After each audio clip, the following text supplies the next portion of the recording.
चलो सुनाओगे थोड़े थोड़े। दादू दयाल जी का जन्म कहाँ पे हुआ था, उनका लालन पालन किसने किया, उनके गुरु जी का नाम क्या था, अच्छा आपने कौन सी भक्ति का संदेश दिया इसलिए उन्हें राजस्थान का, राजस्थान सबसे पहले कहां पे रहे, बाद में कहां चले गए, आमेर में उस समय राजा कौन थे, वो किससे मिला के लाए, कब मिला के लाए, कहां पे मिला के लाए, जहां सत्संग लगाते उन जगह क्या बोलते, मुख्य केंद्र किसको बना लिया था, मेला कब लगता है उनका, फाल्गुन शुक्ल पंचमी से कहते हैं कि भाई मरने के बाद में लाश को ना तो जलाओ ना ही दफनाओ बल्कि खाने के लिए छोड़ दो। दादू जी खुद की लाश कहां रखी गई थी, उस बैराना की पहाड़ी के बाद में क्या बोलने लगे, दादू खोल या दादू पाल का। उनके मरने के बाद दादू संप्रदाय कितनी शाखाओं में बंट गया, जो मुख्य के अंदर नरेना को मानते वो, जो घर बार छोड़ गए वो, जो हरियाणा की तरफ चले गए, जो खाकी कपड़े धारण करने लगे और जो कपड़े नहीं धारण करते। कितने मुख्य शिष्य थे जिनको क्या कहा जाता है, पहले जो शिष्य थे वो कौन थे, कौन है, चलो आपने रजब जी लिखा कोई बात नहीं, रजब जी सांगानेर के, और दादू जी के उपदेश सुन के उन्होंने शादी तथा आजीवन किसके वेश में रहे, उनकी किताबें कौन कौन सी है, रजब वाणी और सरवम। फिर एक सुंदरदास जी बड़े, और जो सुंदरदास जी बड़े थे उनको किसके भाई थे, बीकानेर के राजा कल्याणमल। वास्तव में नाम क्या था, उनकी उपाधि क्या थी, गई भोमरो बाड़ू उनकी उपाधि थी। और बाद में उन्होंने अपना मुख्य केंद्र कहां बना लिया था, घाटड़ा। कौन सी शाखा की स्थापना की, नागा। अपने पास क्या रखते थे, हथियार, जहां पे रहते उस जगह क्या बोलते, और मराठा आक्रमणों के टाइम में नागा साधु ने किसकी सहायता की, एक सुंदरदास जी छोटे, उनका जन्म कौन से परिवार में हुआ, और उन्होंने कितनी किताबें लिखी, किताबों के नाम बताओ देख, ज्ञान समुद्र सुंदर सागर। और इनका मुख्य केंद्र कौन सा था, गेटोलाव। गेटोलाव कहां पड़ता है, घाटड़ा भी दोसा, गेटोलाव भी कहां पे, दोस्त। एक बालिंद जी थे जिनकी किताब का नाम क्या है, दो एक जैसे नाम वाले बंदे बताए थे मैंने, गरीब दास और मिस्किन दास, दो नाम और बता दो, माधो दास जी और बखना जी और माधो दास। तो उसके बाद कौन से बड़े, जाम्बू जी महाराज।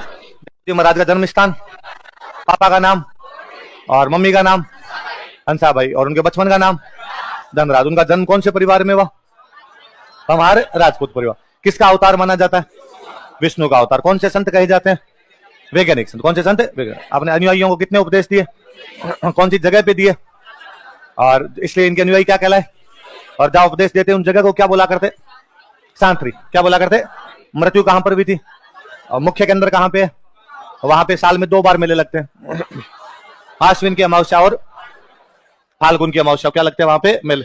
और उनके 29, और कौन से सुल्तान के समकालीन थे, और सिकंदर लोधी उनके कहने पे अकाल के टाइम में जोधपुर बीकानेर के राजा कौन कौन थे, और उन्होंने कहा था कि हरे पेड़ पौधे, कौन सा, जीव हत्या, कौन सा, कौन से विवाह को प्रोत्साहन दिया, और कौन से रंग के कपड़े मत पहनो।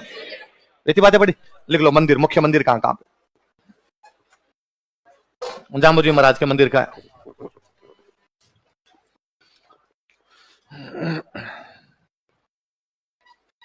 तो एक मुकाम वाला तो पढ़ ही रहे थे, मुकाम बीकानेर में। एक बीकानेर में और लिख लो, जांगलू।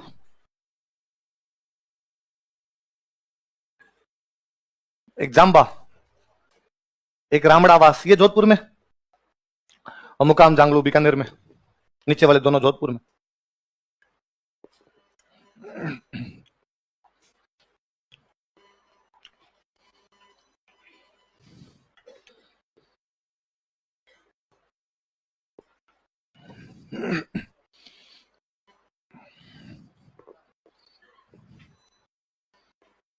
जोधपुर में ना, जाम्बा रामड़ावास। चलो अगले संत लिख लो, जसनाथ जी। हो गया, ये लिख लिया। कौन कौन से मंदिर बता दो एक बार, मुकाम, जांगलू, जाम्बा और रामड़ावास। आगे जसनाथ जी।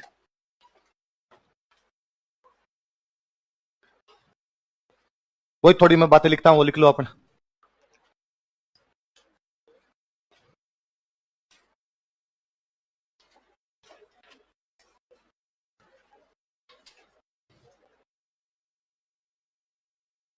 लिखो, मुख्य केंद्र कतरिया सर बीकानेर।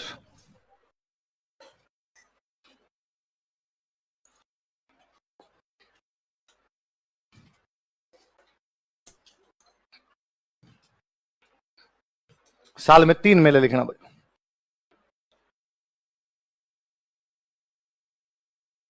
चैत्र शुक्ल सप्तमी,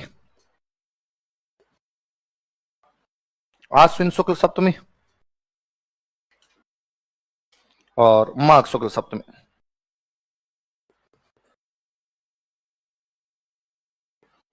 कब कब है बताओ देखिए।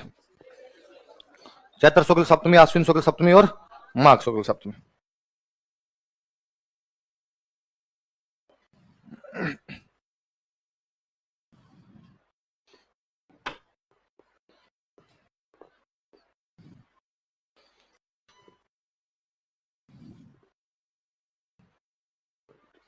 जैसे मैंने पढ़ा था कि जाम्बोजी का जन्म पंवार राजपूत परिवार में हुआ था।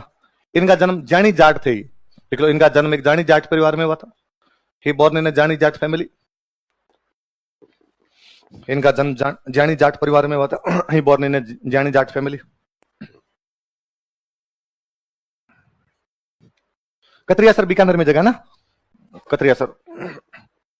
मुकाम भी कहां पे पड़े? बीकानेर। कतरिया सर भी कहां पड़े? तो जाम्बोजी भी बीकानेर में, वहां जसनाथ जी भी बीकानेर, और दोनों सेम टाइम में, एक ही टाइम में, वो जो सेम टाइम था उसी में थे।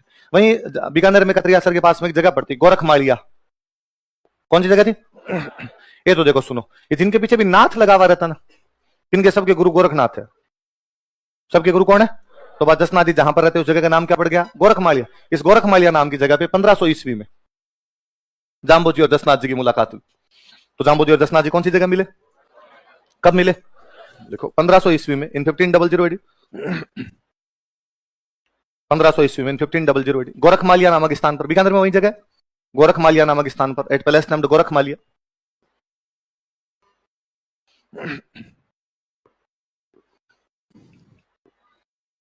जसनाथ जी ने जाम्बोजी से मुलाकात की। जसनाथ जी मेड जाम्बोजी। जसनाथ जी ने जाम्बोजी से मुलाकात की। जसनाथ जी मेड जाम्बोजी। जसनाथ जी ने जाम्बोजी से मुलाकात की। जसनाथ जी मेड जाम्बोजी। अब जाम्बोजी महाराज जो थे वो कौन से सुल्तान के समकालीन थे? तो जसनाथ जी भी किसके समकालीन? जो सिकंदर। तो एक कतरियासर के आसपास में सिकंदर लोधी ने इनको जमीन दान में दी थी, लिख लो। सिकंदर लोधी ने इन्हें कतरियासर के पास भूमि दान में दी थी। इनका गांव कौन सा है? कतरियासर। सिकंदर लोधी ने इन्हें कतरियासर के पास भूमि दान में दी थी। Sikandar Lodi granted land near Katariyasar to him. Sikandar Lodi ने इन्हें कतरियासर के पास भूमि दान में दी थी। Sikandar Lodi granted land to him near Katariyasar. Granted land to him near Katariyasar. Katariyasar के पास भूमि दान में दी थी। कतरियासर के पास भूमि दान में दी थी। जाम्बोजी ने अनुयायियों कितने उपदेश दिए? 29। इन्होंने कहा भाई मैं थोड़े ज्यादा दूंगा, मेरे वाली कोचिंग में थोड़े ज्यादा सब्जेक्ट पढ़ाएंगे। कितने दिए? इन्होंने अपने अनुयायियों को 36 उपदेश दिए थे। He gave 36 teachings to his disciples. He gave 36 teachings, या he delivered 36 teachings to his disciples. इन्होंने अपने अनुयायियों को 36 उपदेश दिए थे। कितने उपदेश दिए? 36 उपदेश दिए। अच्छा, जाम्बोजी महाराज ने तो कौन से पेड़ को ज्यादा पवित्र मान लिया? आपके खेजड़ी। इन्होंने कहा भाई जाड़। अब ये बीकानेर में दो ही होते थे, या तो होती खेजड़ी या क्या होते, एक ने मान लिया खेजड़ी, दूसरे ने क्या मान लिया? तो कहा जाल का तो पेड़ पवित्र है, और मोर का पंख। किस किस को पवित्र मानते हैं? जाल के पेड़ और मोर के पंख, लिख लो। इनके अनुयायी ही डिसाइपल्स, इनके अनुयायी ही डिसाइपल्स मोर पंख तथा जाल वृक्ष तथा मोर पंख को पवित्र मानते हैं। Consider jaal tree and peacock feather auspicious. जाल के पेड़ तथा मोर के पंख को पवित्र मानते हैं। Consider jaal tree and peacock feather as auspicious, या ऑस्पिशियस खाली एज मतलब auspicious. Consider jaal tree and peacock feather auspicious. जाल वृक्ष तथा मोर पंख को पवित्र मानते हैं। ऑस्पिशियस। किस किस को पवित्र मानते हैं? इनके अनुयायी होते हैं वो गले में काली ऊन का धागा पहनते हैं। गले में पहनते हैं, मान लो जैसे मैंने पहन रखा है, वैसे काली ऊन के धागे पहनते। लिखो इनके अनुयायी, मैं अनुयायी हूं और क्या। इनके अनुयायी ही डिसाइपल्स। मैं बीकानेर का हूं भाई, जसनाथ जी महाराज को और जाम्बोजी को मैं नहीं मानू तो कौन माने? इनके अनुयायी डिसाइपल्स गले में काली ऊन का धागा पहनते हैं। वियर ब्लैक थ्रेड अंडर दियर नेक। वियर ब्लैक थ्रेड अंडर दियर नेक। अपने गले में काली ऊन का धागा पहनते हैं। इनके अनुयायी गले में काली ऊन का धागा पहनते हैं। वियर ब्लैक थ्रेड अंडर दियर नेक्स। गले में क्या पहनते हैं? फिर इन्होंने कहा भाई हमारी वाली कोचिंग में कल्चरल एक्टिविटी भी होगी, ऐसे पार नहीं पड़ेगी, डांस करेंगे हम सारे, और डांस भी नॉर्मल नहीं करेंगे, आग पे नाचेंगे। कैसे नाचेंगे? इनके अनुयायियों द्वारा अग्नि नृत्य किया जाता है। Disciples perform fire dance. इनके अनुयायियों द्वारा अग्नि नृत्य किया जाता है। Disciples perform fire dance.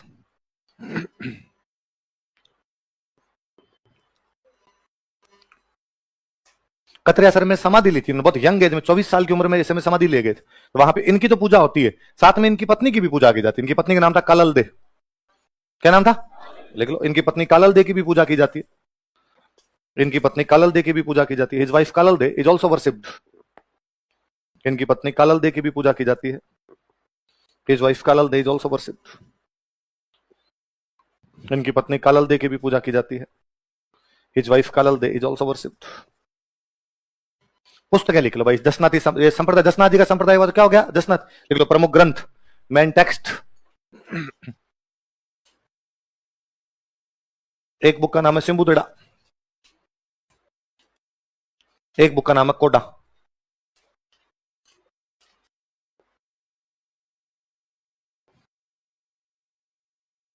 तो दसनाथी संप्रदाय के ग्रंथ कौन कौन से नाम बताओ देखिए? सिंबुदड़ा और कोडा।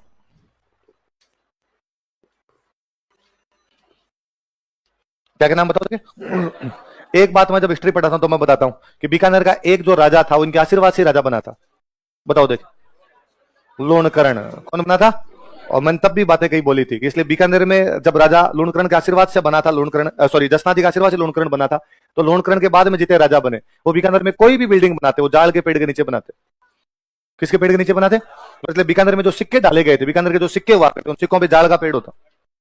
कौन सा पेड़ होता? क्यों जाल का पेड़ ही क्यों? है ना, बीकानेर के सिक्कों को बोलते गजशाही सिक्के। कौन से सिक्के थे? और गजशाही सिक्कों पे किसका पेड़ बना होता था? लिख लो, ये नीचे लिखे अपने बॉक्स में बंद कर लो। लिख लो, बीकानेर के गजशाही सिक्कों पर जाल का पेड़ बना होता था। Jal tree was engraved on Gajshahi coins of Bikaner. Bikaner के गजशाही सिक्कों पर जाल का पेड़ बना होता था। Jal tree was engraved on Gajshahi coins of Bikaner. Box में बंद करना अलग से, इस बहाने याद रह जाएगी आपकी बातें। तो जयपुर में सिक्के कौन से थे? जाड़शाही। बीकानेर में सिक्के कौन से थे? और उन गजशाही सिक्कों पे क्या बना होता था? जाल का पेड़ बना होता। अगले संत लिखो, चरणदास।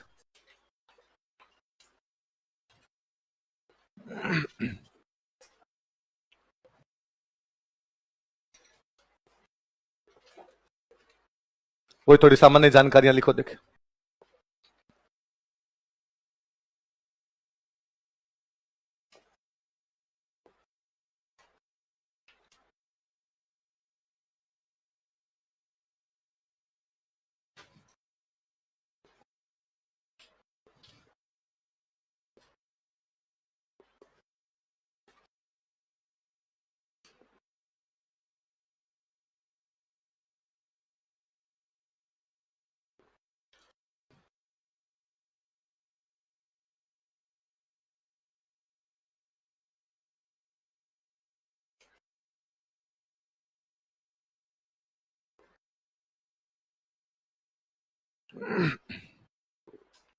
उतारो देखिए, जन्म कहां पर हुआ?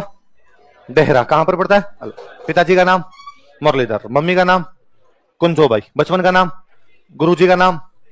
कोचिंग कहां खोली? इन्होंने कहा राजस्थान में तो रखी है जाम्बोजी जसनाथ जी वाले 2 कोचिंग। इनका मैं आरएस की तैयारी नहीं करूंगा, मैं इसकी करवाऊंगा। इसलिए कोचिंग कहां खोलूंगा? मैं दिल्ली में खोलूंगा। और कोचिंग का मेला कब लगेगा? बसंत पंचमी को भंडारा करते, है ना। वैसे बसंत पंचमी मां सरस्वती का दिन है ना।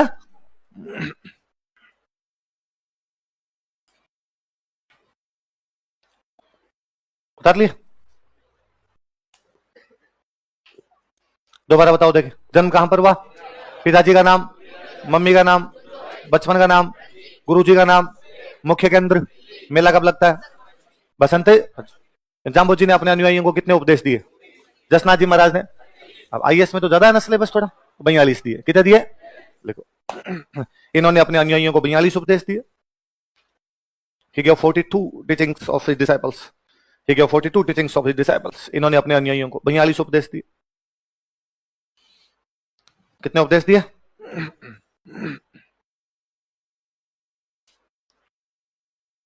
और दोनों प्रकार के, सगुण भी दिए, निर्गुण भी दिए, जिसको जो मानना हो। कोई भी स्टूडेंट नाराज, सर ने कहा भाई रे मूर्ति पूजा नहीं करना चाहिए।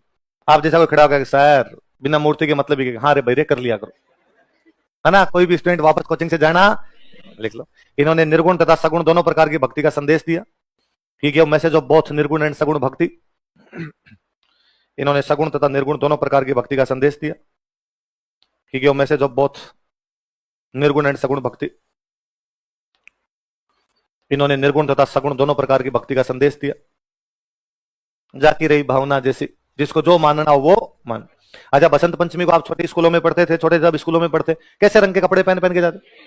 पीले पीले रंग के कपड़े पहन के जाते थे। इन्होंने भी अपनी कोचिंग में ड्रेस फाइनल कर दी कि सारे के सारे कैसे कपड़े पहन के आओगे। जाम्बू जी महाराज ने तो कहा भाई नीला नहीं पहनना, इसके अलावा जा सिमरन जो तेरे से पहने जाए वो पहन ले। इन्होंने कहा कि नहीं भाई, केवल कौन से कपड़े पहनेंगे? देखो, इनके अनुयायी पीले रंग के कपड़े पहनते हैं। His disciples wear yellow clothes, yellow dress. इनके अनुयायी पीले रंग के कपड़े पहनते हैं। His disciples wear yellow dress.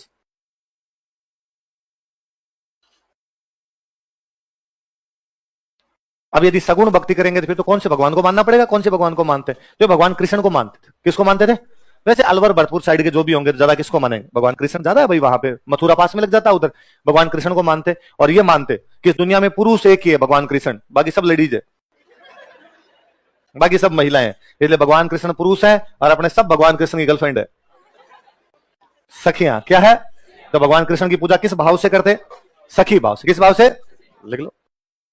इस संप्रदाय में, इन दिस सेक्ट, इस संप्रदाय में, इन दिस सेक्ट, भाई चरणदास जी का संप्रदाय कौन सा हो गया? चरणदास जी, है ना। इस संप्रदाय में, इन दिस सेक्ट, भगवान कृष्ण की पूजा सखी भाव से की जाती है। Lord Krishna is worshipped in form of सखी, या एज सखी भाव लिख लो। भगवान कृष्ण की पूजा सखी भाव से की जाती है। Lord Krishna is worshipped in form of sakhi. The disciples consider themselves as sakhi of lord Krishna. कुछ ही लिख लो कि अनुयायी जो भी है वो खुद को क्या मानते हैं? भगवान कृष्ण की सखी मानते हैं। किस भाव? भगवान कृष्ण की पूजा किस भाव से की जाती है? और ये है आप सारे लोग ही मानते हैं। भगवान कृष्ण के जो भी भक्त होंगे वो ये मानते ही है कि भाई इस दुनिया में पुरुष एक ही हुआ है, भगवान कृष्ण। वो तो मीराबाई वाला आगे मैं बताऊंगा। मीराबाई वृंदावन गए थे, वृंदावन पड़ता है, तो वृंदावन के अंदर अपने एक संत हुआ करते, रूप गोस्वामी जी महाराज।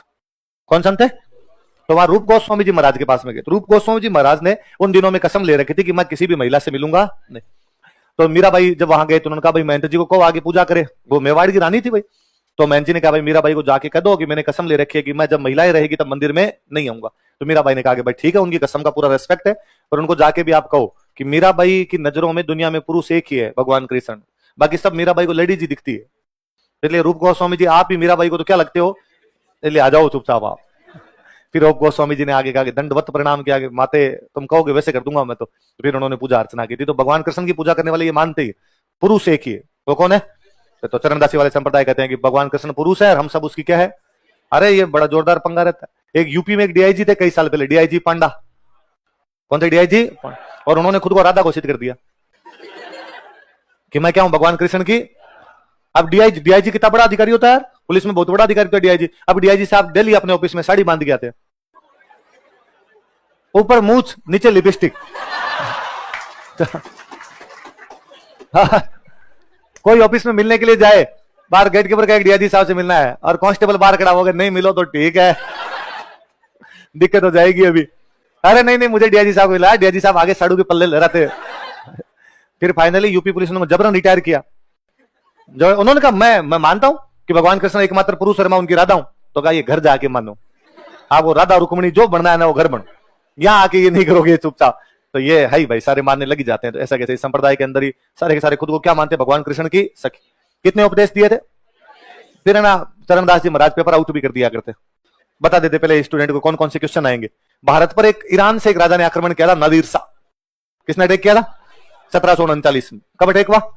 इन स्टूडेंट को पहले ही बता दिया कि इस बार कौन सा क्वेश्चन आएगा? नादिर शाह वाला क्वेश्चन आएगा, लिख लो। इन्होंने नादिर शाह के आक्रमण की भविष्यवाणी की थी। He forecasted attack of Nadir Shah. इन्होंने नादिर शाह के आक्रमण की भविष्यवाणी की थी। He forecasted attack of Nadir Shah. Nadir Shah के आक्रमण की भविष्यवाणी की थी। He forecasted attack of Nadir Shah.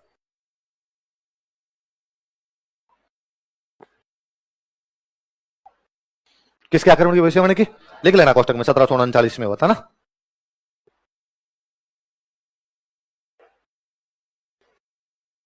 एक बार अपने जयपुर आए थे, तो जयपुर में अपने राजा थे प्रताप सिंह। राजा कौन थे? उन्होंने इनको गांव दान में दिया था, कोलीवाड़ा। कौन सा गांव में दिया था? देखो, जयपुर महाराजा सवाई प्रताप सिंह ने, जयपुर महाराजा सवाई प्रताप सिंह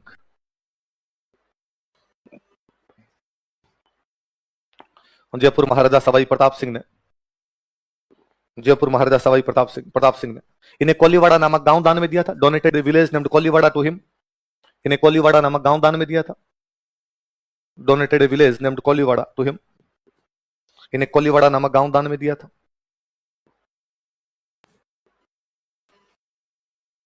कौन सा गांव दान में दिया?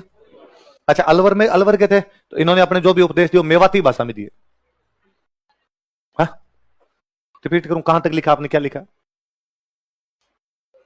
जयपुर महाराजा सवाई, यही लाइन लिखो इंग्लिश में। Jaipur Maharaja Sawai Pratap Singh donated village named Koliwada to him. Donated village named Koliwada to him. Koliwada कहां है? जयपुर महाराजा दे रहा है तो कहां है? नहीं, कहां होगा फिर? जयपुर में थोड़ी होगा, इधर आगे होगा बीकानेर की तरफ। चलो, जयपुर में, जयपुर महाराजा ने दिया। तो आगे ये इस मेवात इलाके थे, इसलिए इन्होंने अपने उपदेश कौन सी भाषा में दिए? लिखो, इन्होंने अपने उपदेश मेवाती भाषा में दिए थे। इन्होंने अपने उपदेश मेवाती भाषा में दिए थे। He delivered his teachings in Mewati language. He delivered his speech in Mewati language. इन्होंने अपने उपदेश कौन सी भाषा में दिए थे? कौन मेवाती, कौन सी? वही है, मोकू तोकू, ऐसे ही, ऐसे ही बोलते हैं। कौन और मेवात का कौन आप में से है? वो मेवात की हो? हाँ हाँ, अब बताओ, है कहां की हो? महाराष्ट्र ही तो, मराठी सुनो। कौन और कौन है मेवात का? हाँ बताओ कैसे बोलते हैं? ऐसे ही मोकू तोकू ऐसे कहते हैं? मैं क्या कर रहा हूं इसको अंग्रेजी, वो आपकी मेवाती बोलोगे कैसे बोलोगे? है मैं कहीं कर रहा हूं, ये तो फिर हम भी बोलते हैं। हाँ, ये तो नागौर साइड की होगी। तो आपकी तरफ वाला सेंटेंस बताओ, और किसने हाथ खड़ा किया? हाँ बताओ, खड़े बताओ। अरे शांति से।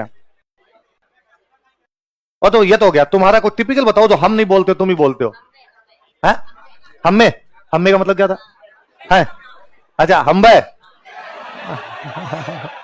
पर ये भी हम बोलते हैं, ये भी है ना। मुझे ये मैं चूरू का हूं ना, मेरा नेटिव विलेज जो पड़ता है चूरू में, तो हमारे साइड में हम्बे वाला बोलते हैं। पर हम किसी को कटाक्ष में कहते हैं, है ना। मतलब जैसे कोई बात कहे और मुझे उसकी बात को कटाक्ष करना, अच्छा ये एक बात है तो उसके हम्बे, है ना। तो वो हरियाणा साइड का वर्ड। मैंने यहाँ आके सुना कि अलवर वाले हम्बे ज्यादा बोलते हैं, इनका वर्ड यार ये तो हम बचपन से ही बोलते आए थे।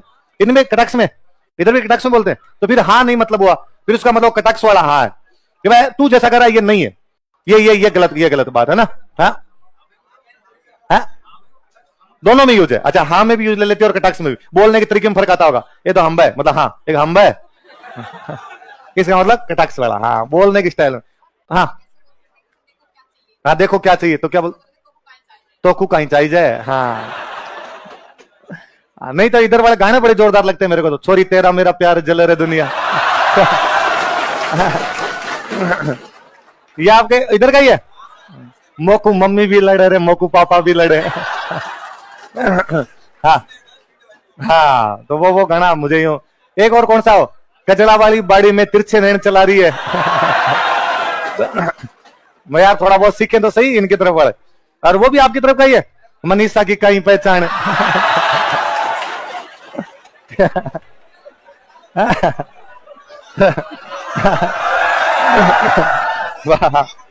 हाँ लो आगे लिखो। चरणदास जी वाली जो कोचिंग थी इसमें हमेशा लड़कियां टॉप करती भाई।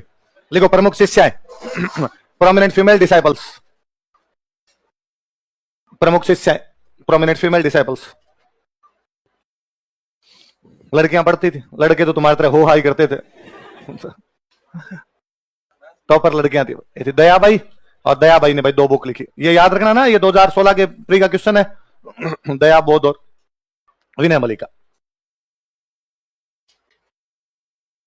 बाद में इनके जो नोट्स थे वो नोट्स सब पे बिकते।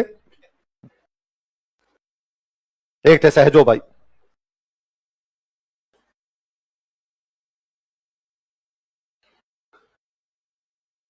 सहज प्रकाश।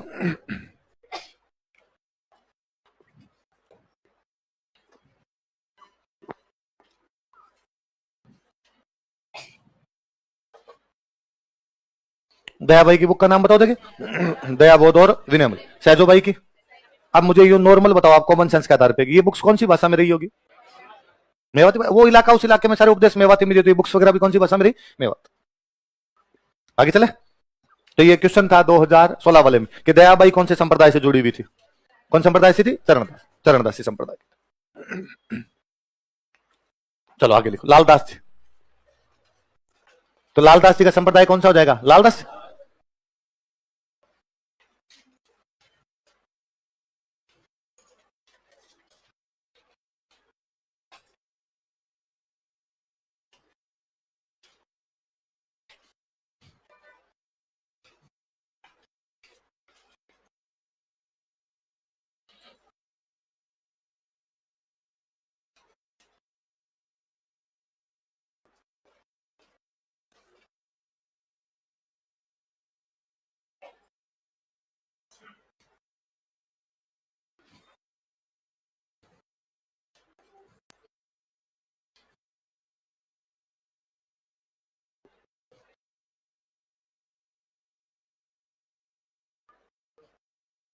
बातें मत करो भाई, उतारो चुपचाप।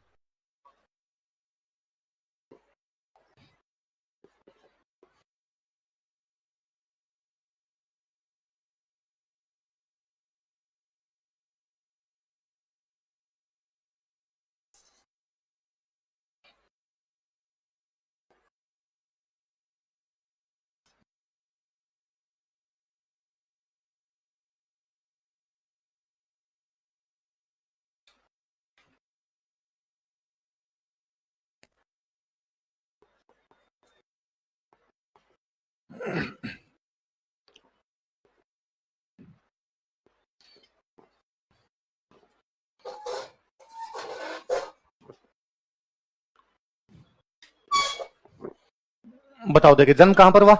धौली दूब। कहां पर पड़े? आलो। पिताजी का नाम चांदमल, मम्मी का नाम समदा, गुरुजी का नाम गदन चिश्ती। क्या नाम दोबारा तो?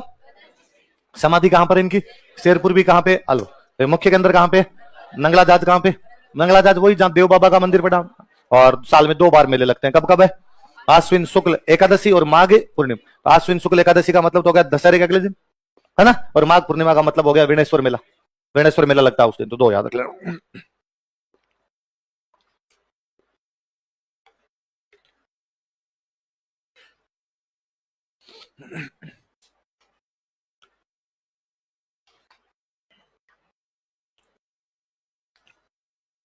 ये जाति के मेव भी थे, लकड़ियां काटने का काम करते। क्या काटने काम क्या करते?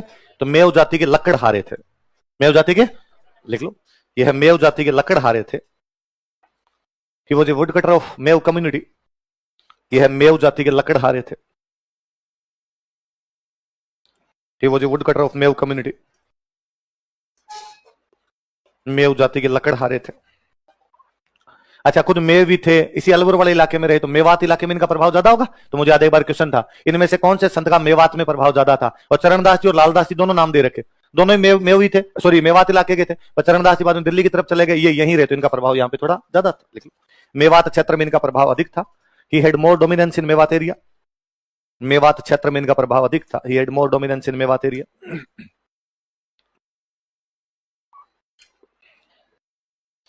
He had more dominance in Mewat area. Mewat क्षेत्र में इनका प्रभाव। तो इन्होंने उपदेश कौन सी भाषा में दिए? मेवात। लिख लो, इन्होंने अपने उपदेश मेवाती भाषा में दिए। He delivered his teachings in Mewati language.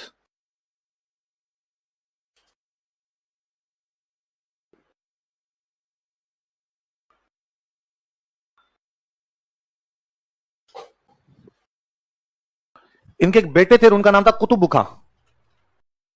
क्या नाम था? और इन कुतुब खां की समाधि बनी हुई अलवर में, एक और गांव पड़ता है बांदोली। कौन से गांव में? लिख लो, आप हेडिंग डालो, इसी में लिखो, एक कुतुब लिख लो, बेटा बराबर कुतुब खां, और समाधि लिख लो बांदोली, और बॉक्स बंद कर लो अलग से। पुत्र बराबर लिख लो कुतुब खां, और लिख लो समाधि बांदोली। कुतुब खां की समाधि, बॉक्स बंद कर लो।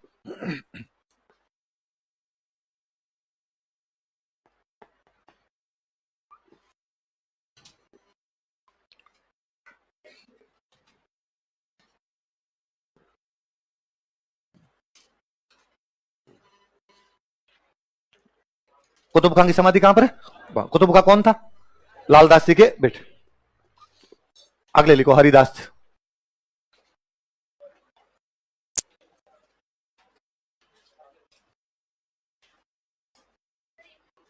कुतुब खां कौन था? भगवान जाने कौन था भाई, बताओ रे। कुतुब खां लालदास जी का बेटा। हाँ, हिंदू मुस्लिम है, लालदास जी भी मुस्लिम है।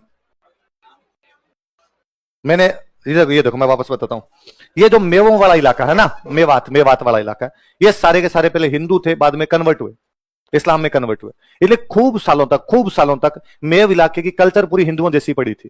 इसलिए मेव इलाके में लोगों के नाम होते लाल खान, शंकर खान, राम खान, कृष्ण खान, इस प्रकार के तो नाम मिला करते थे एकदम, क्योंकि वो कल्चर चेंज नहीं हो पाई थी। तो यहां पर भी कुतुब खान मुसलमान जैसा नाम दिखता है, और लालदास जी का नाम अपने कैसा दिखता है, हिंदू। बाकी मेव है, मेव ये इस इलाके में, ये मेव पहले हिंदू थे किसी टाइम में, बाद में कन्वर्ट हो गए, क्या बन गए थे, पर धर्म चेंज हो जाते हैं, संस्कृतियां चेंज नहीं होती, कल्चर तो वैसी पड़ी रहती है। कल्चर कई पीढ़ियां जब बीत जाती है, उसके बाद में धीरे धीरे क्या चेंज होती है, कल्चर। मैं बता रहा था कि भाई गोगा जी के वंशज है कायम खानी, और कायम खानियों कल्चर अभी तक हिंदुओं जैसी पड़ी। अब जाके थोड़ा बहुत यूं लगेगा कि यार थोड़ी थोड़ी कल्चर मुसलमानों जैसी है, बाकी नॉर्मल किसी कायम खानी से मिला जाए तो वो जब तक नहीं बताया आपको पता नहीं चले। वो तो मेरा कब बताया होगा ना आपको, क्यों क्लास में एक बार मैं यूं बता रहा था कि भाई कायम खानी होते हैं, ये गोगा जी के वंशज है, और कायम खानियों के नाम भी ऐसे ही होते हैं, राजू खां, भंवरू खां, कालू खां। तो एक लड़की खड़ी, उसने कहा सर राजू का कालू खां, मेरे दादाजी का नाम है ठाकुर लक्ष्मण सिंह चौहान, और मैं कायम खानी मुसलमान हूं। वही पड़ा नाम लक्ष्मण खां, लक्ष्मण सिंह लिख लिया। तो ये कल्चर चेंज ही नहीं हो पाई थी, तो इसीलिए बाद में वो मिला जुला सा कल्चर दिखाई देता है। ये तो ना अपना अजमेर के आसपास में मुसलमानों की दो कास्ट रहती है, एक है चिता, कौन से मुसलमान है, चिता मुसलमान, एक है कठात मुसलमान, चिता और कठात मुसलमान। अब वो उन चिता और कठातों में से आधे तो है हिंदू, आधे है मुसलमान। एक ही परिवार के अंदर दो जने हिंदू, दो जने मुसलमान, पापा मुसलमान, मम्मी हिंदू। पापा सुबह सुबह जाके नमाज पढ़ गए, मम्मी सुबह सुबह बम बम बोलेगी, आरतियां करे। आपको पता नहीं चल रहा कल्चर का एकदम, क्योंकि वो अपना साइड के अंदर ही रहे, ज्यादा बाहर का इन्फ्लुएंस रहा नहीं, तो जैसे थे वैसे बैठे रहे। उनमें जिन किसी ने इस्लाम स्वीकार कर लिया, इस्लाम को मानते रहे, जो हिंदू ही बने रहे वो हिंदू धर्म को ही मानते रहे, और किसी ने एक दूसरे को कहा भी नहीं कि तुम तुम्हारा चेंज कर लो, कि ठीक है पढ़ा है वैसे पढ़ा है। तो एक बंदा कह सकता है कि मेरी मम्मी मुसलमान है पर मौसी हिंदू है, तो हाँ दोनों प्रकार की चीजें मिल जाती है। तो ये धीरे धीरे बाद में कल्चर चेंज होती है, एकदम अचानक से कल्चर चेंज नहीं हो पाती। आगे लिखो, इसके बाद हरिदास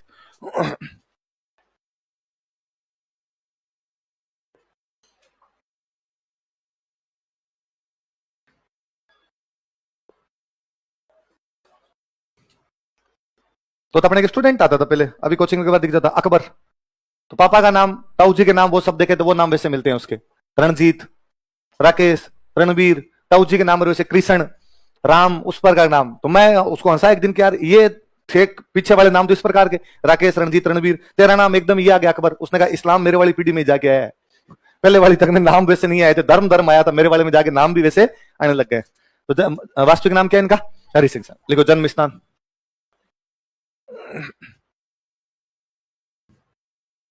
कापड़ोद नागौर।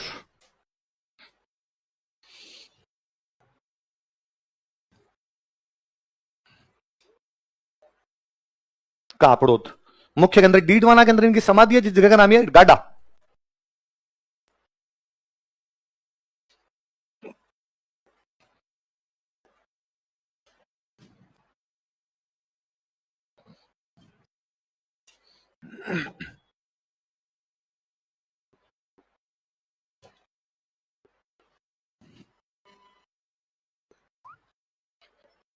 बताओ तो वास्तव में नाम क्या था, हरि सिंह सांकला। जन्म कहां पर हुआ था, और समाधि कहां, सॉरी मुख्य केंद्र कौन सा है, डीडवाना में। उनकी जहां समाधि बनी जगह का नाम एग्जैक्टली क्या पड़ गया, गाडा। तो अपने बोलते थे गाडा डीडवाना। ये पहले डाकू थे, तो वाल्मीकि जी थे कि वाल्मीकि जी डाकू थे, बाद में क्या बन गए थे, सन्यासी। वैसे ये भी डाकू थे, बाद में क्या बने थे, सन्यासी। लिखो पहले यह है डाकू थे, earlier he was a dacoit. पहले यह है डाकू थे, earlier he was a dacoit, लेकिन बाद में सन्यासी बन गए थे। But later on he became a saint, लेकिन बाद में सन्यासी बन गए थे। But later on he became a Saint.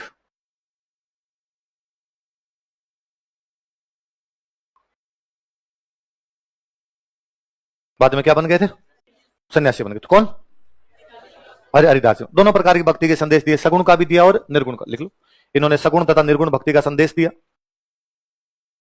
इन्होंने सगुण तथा निर्गुण भक्ति का संदेश दिया। He gave message of both सगुण एंड निर्गुण भक्ति, he gave message of both सगुण एंड निर्गुण भक्ति। इन्होंने सगुण तथा निर्गुण दोनों प्रकार की भक्ति का संदेश दिया। He gave message of both सगुण एंड निर्गुण भक्ति। कौन सी भक्ति का संदेश दिया, सगुण और निर्गुण भक्ति का संदेश दिया। हरिदास जी नाम रख लिया अपना हरि सिंह से, तो इनका जो संप्रदाय चला है उस संप्रदाय को बोलते हैं हरिदासी। क्या बोलते हैं, या एक नाम और बोलते हैं निरंजनी। क्या बोलते हैं, तो कई बार को हरिदास ने कौन सा संप्रदाय चलाया? हरिदास। ये तो सबको समझ में आ जाए। अगला ये दे नहीं, अगला पूछे कि निरंजनी संप्रदाय किसने चलाया? किसने चलाया था? लिख लो, इन्होंने हरिदासी अथवा निरंजनी संप्रदाय चलाया था। ही स्टार्टेड हरिदासी और निरंजनी सेक्ट। इन्होंने हरिदासी अथवा निरंजनी संप्रदाय चलाया था। ही स्टार्टेड हरिदासी और निरंजनी सेक्ट। हरिदासी तथा निरंजनी संप्रदाय चलाया था। ही स्टार्टेड हरिदासी और निरंजनी सेक्ट। कौन सा संप्रदाय चला? पुस्तक लिख लो, मुख्य ग्रंथ कौन से, टेक्स्ट कौन कौन से थे जिनमें इनकी बातें मिलती है? एक है हरि पुरुष जी की वाणी,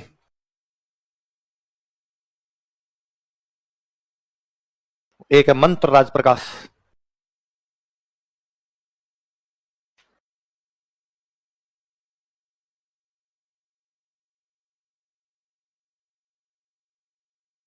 मंत्र राज प्रकाश और हरि पुरुष जी की वाणी। क्या नाम किताबों को बताओ देखिए? हरि पुरुष जी की वाणी और मंत्र राज प्रकाश। कौन से संप्रदाय की किताब है? हरिदासी का द्वय निरंजन। कौन से संत की किताब है? हरिदास। दोनों नाम याद रख लेना। क्या नाम दोबारा बोलो? हरि पुरुष जी की वाणी और मंत्र राज। अगला लिख लो भाई इसके बाद, बाल नंदाचार्य।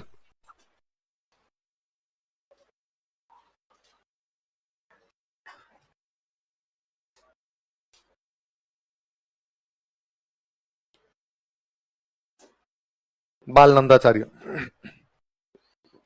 कौन से संत है? मुख्य केंद्र झुंझुनू में एक जगह पड़ती है, लोहारगल। लोकल भाषा में आप कहते हो लोहागर जी। वो तो लोहागर जी है, वो यही लोहारगल है।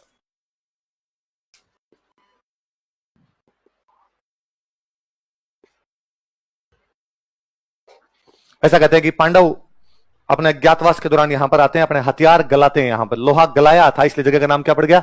लोहारगल नाम की जगह पड़ गई। ये यूं वैसे संत हुए, सेना रखते अपने साथ में, सेना रखा करते थे, इसलिए इनका नाम ही पड़ गया लश्कर संत। क्या नाम पड़ गया? लश्कर का मतलब सेना। लश्कर का मतलब क्या था? कहते लाओ लश्कर लेके आ जाओ। लश्कर, लश्कर का मतलब क्या था? सेना। इसलिए लश्कर है तैयबा संगठन का नाम होता है। लश्कर का मतलब क्या होता है? लिखो, यह अपने पास सेना रखते थे। He had his own army. यह अपने पास अपनी सेना रखते थे। He had his own army. अतः इन्हें लश्कर संत कहा जाता है। अतः इन्हें लश्कर संत कहा जाता है। सो ही is called as Lashkar Saint.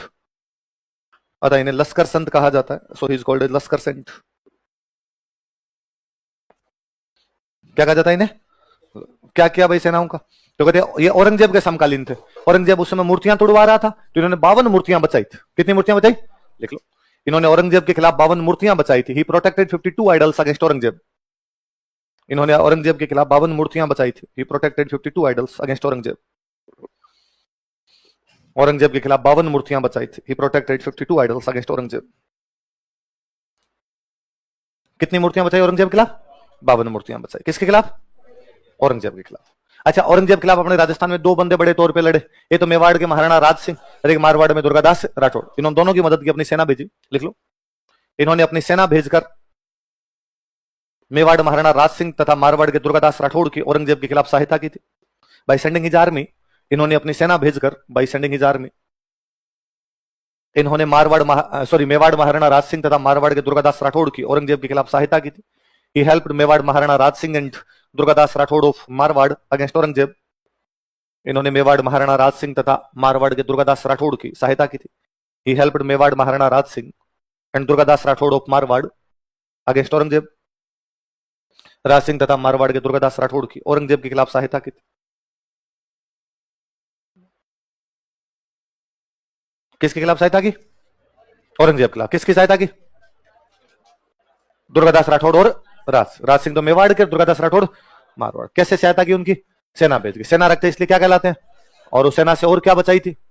52 मूर्तियां। किसके खिलाफ? अब कोई पूछे बाल नंदाचार्य कौन से बादशाह के समकालीन थे? दादू दयाल जी किसके समकालीन थे? अकबर। अकबर से मिलके आए भाई। जाम्बोजी और जसनाथ जी किसके समकालीन? किसके? सिकंदर लोधी। चरणदास जी और जयपुर के कौन से महाराजा के समकालीन?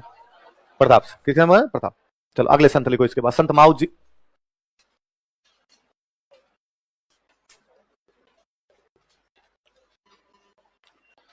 संत माउत जी का नाम पढ़ा था कि हमने कहीं? वेणेश्वर धाम की स्थापना की थी, बताया था मैंने, वही संत माउत जी।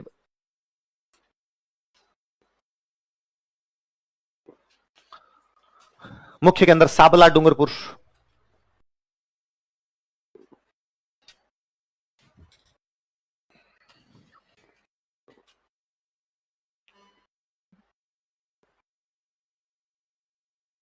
साबला डूंगरपुर मुख्य के अंदर कहां पर है? साबला। इन्होंने भगवान कृष्ण की पूजा की निष्कलंक अवतार के रूप में। किस अवतार के रूप में? कि भाई भगवान कृष्ण पे किसी भी प्रकार का कोई भी कलंक, विशुद्ध आत्मा यदि कोई है तो वो कौन है? भगवान कृष्ण। इसलिए इनके संप्रदाय का नाम ही पड़ गया निष्कलंकी। क्या नाम पड़ गया? लिखो। इन्होंने भगवान कृष्ण की पूजा निष्कलंक अवतार के रूप में की थी। He worshipped lord Krishna as Nishkalank incarnation.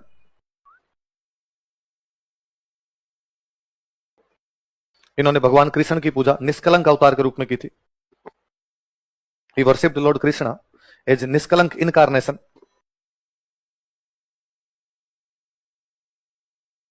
Nishkalank अवतार के रूप में की थी। अतः इनका संप्रदाय निष्कलंकी संप्रदाय कहलाया। So his sect is known as Nishkalanki sect. So his sect is known as Nishkalanki sect. अतः इनका संप्रदाय निष्कलंकी संप्रदाय कहलाता है।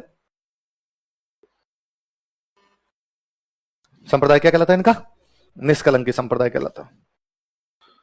इनके जो अनुयायी है वो ये मानते हैं कि भगवान विष्णु के 10वें अवतार है कल की। कौन से अवतार है भाई? हिंदू धर्म कहता है कि अभी 10वां अवतार है ना बाकी है, और 10वां अवतार कौन सा है? कल की। इनके अनुयायी कहते हैं आ गया। वो जो 10वें अवतार है वो कौन थे? लिखो। इनके अनुयायी ही disciples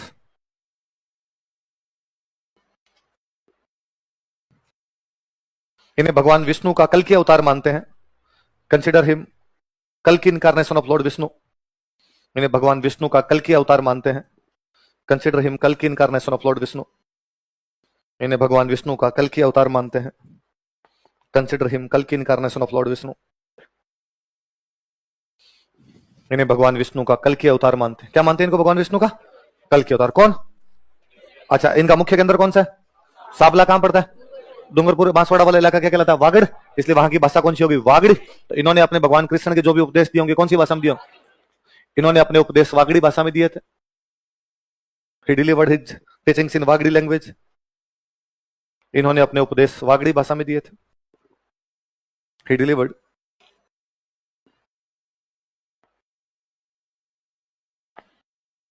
his teachings in Wagdi language. कौन सी भाषा में दिए? मुख्य ग्रंथ लिखो।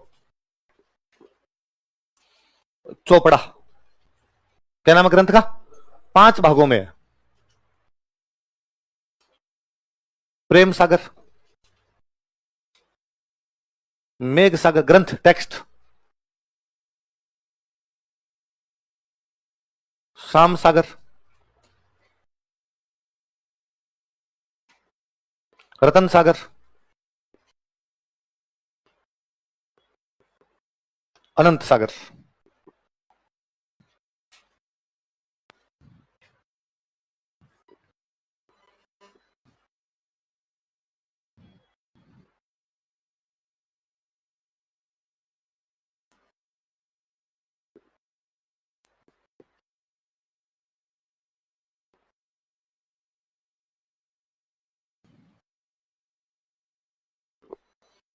क्या नाम बताओ देखिए? प्रेम सागर, मेघ सागर, शाम सागर, रतन सागर, अनंत। दोबारा बोलो देखिए। प्रेम सागर, मेघ सागर, शाम सागर, रतन सागर। कौन से ग्रंथ में? चोपड़ा। ये 5 किताबें है ना, डिबेट स्टाइल में लिखी हुई। कौन सी स्टाइल में?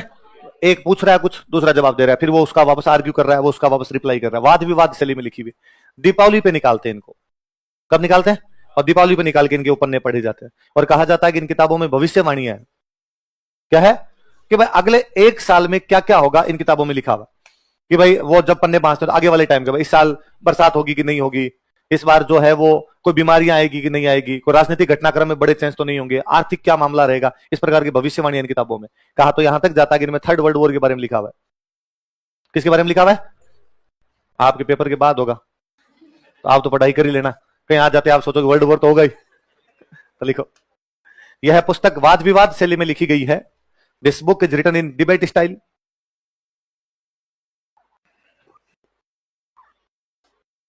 यह पुस्तक वाद विवाद शैली में लिखी गई है। This book is written in debate style.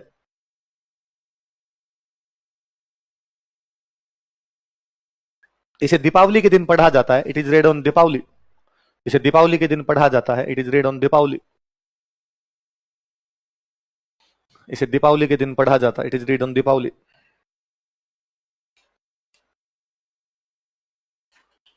इस पुस्तक में तीसरे विश्व युद्ध की भविष्यवाणी है। Third world war is forecasted in this book. इस पुस्तक में तीसरे विश्व युद्ध की भविष्यवाणी है। Third world war is forecasted in this book.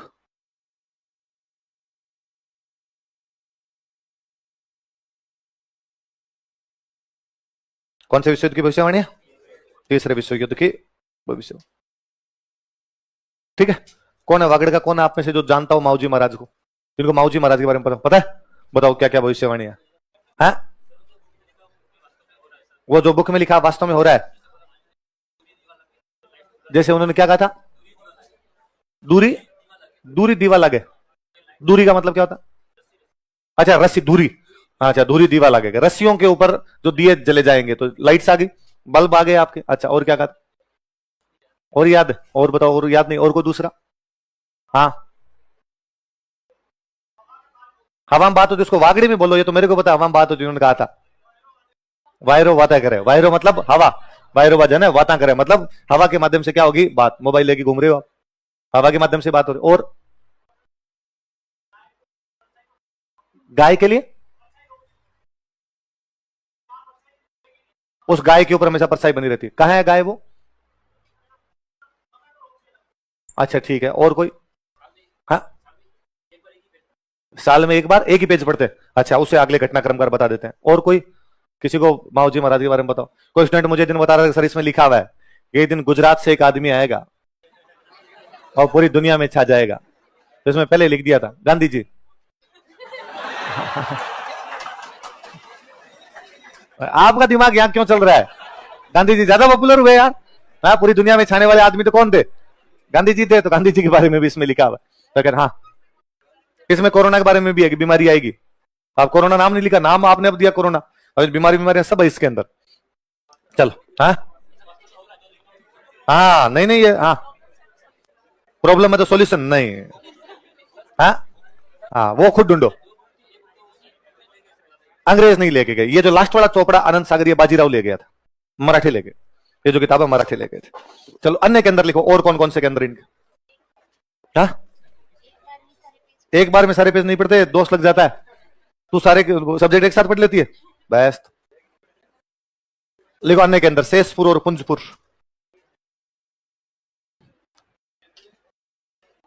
अन्य के अंदर हाँ केंद्र, केंद्र सेंटर, सेंटर अन्य केंद्र ग्रंथ हो गया वो एक चोपड़ा। दूसरी साबला के अलावा और कौन कौन से सेंटर है उनके? तो कौन कौन से सेंटर है? शेषपुर और पुंजपुर, वही आसपास में। लेकिन जसनाथ जी वाले में अन्य के अंदर नहीं लिखे ना, देखो देखे नहीं लिखा है मेरे, अब याद है नहीं लिखे। लिखो जसनाथ जी वाले के अंदर लिखो। एक तो कतरिया सर हो ही गया था, अन्य के अंदर लिखो।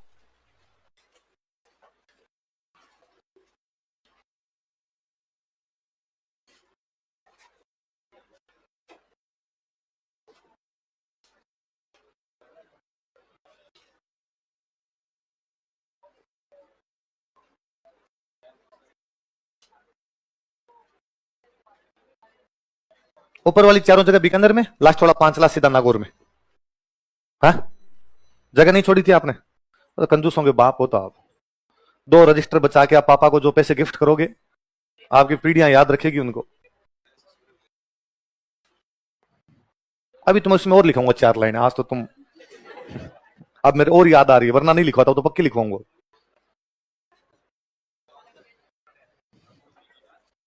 इतनी कंजूसी करते ही क्यों? मैंने कितनी बार शुरुआत से समझाया, नोट्स हमेशा खुले खुले बनाया करो, कि कोई चीज बाद में दिमाग में आपके आ जाए तो आप भी तो लिख पाओ उसको। कौन कौन सी जगह बताओ देखे? बमलू, लिखमा दे सर, पुंद्रा सर, माला सर और पांचला। कौन कौन सी दोबारा बताओ देखे? बमलू, लिखमा दे सर, पुंद्रा सर, माला सर और पांचला सीधा तो कहां पड़ता है? नागौर। बाकी सब जगह कहां पड़ती है? ये बॉर्डर ही लगता है, बीकानेर नागौर का बॉर्डर सही लगभग। और इस पांचला सीधा को तो बाद में कहते हैं कि भाई ये जसनाती संप्रदाय की मथुरा है। क्या है जसनाती संप्रदाय की? जैसे भगवान कृष्ण के भक्त मथुरा को मानते हैं, वैसे ये जो जसनाथ जी वाले भक्त हैं ये किसको मानते हैं? पांचला। लिख लो आगे पांचला सीधा के आगे, जसनाती संप्रदाय की मथुरा। मथुरा जसनाती सेक्ट, जसनाती संप्रदाय की मथुरा, मथुरा जसनाती संप्रदाय की मथुरा। वापस एन पहले एन दूसरा कैसे बुलवा लो। वो तो अपने ऑनलाइन बैच, जब ये ऑनलाइन अपने कोर्स शुरू किए थे तो पहले ऑनलाइन बैच में अपने स्टूडेंट है, वो टीचर है सर है वो पांचला सीधा गांव के, तो वो अक्सर मैं जब ये पढ़ाता था उनका, सर अरे मैं पांचला सीधा गांव, तो उनके कई बार फोन वोन आते रहते। ऑनलाइन स्टूडेंट आप तो आगे मिल लेते हो तो मिल नहीं सकते, तो कई बार फोन वोन करते हैं, तो यूं कि मार साहब और क्या चल रहा है, अरे सर बैठे हैं जाल की छाया में। किसकी छाया में? क्योंकि जसनाथ जी महाराज का केंद्र है, तो किसके पेड़ है? जाल जाल के पेड़ है। अब लिखो प्रमुख शिष्य, इनके शिष्य और कौन कौन है? प्रमुख संत नहीं लिखना पड़ेगा, कंजूसों, वरना नहीं लिखवाता मैं। अब तो 5 लाइनें और लिखूंगा।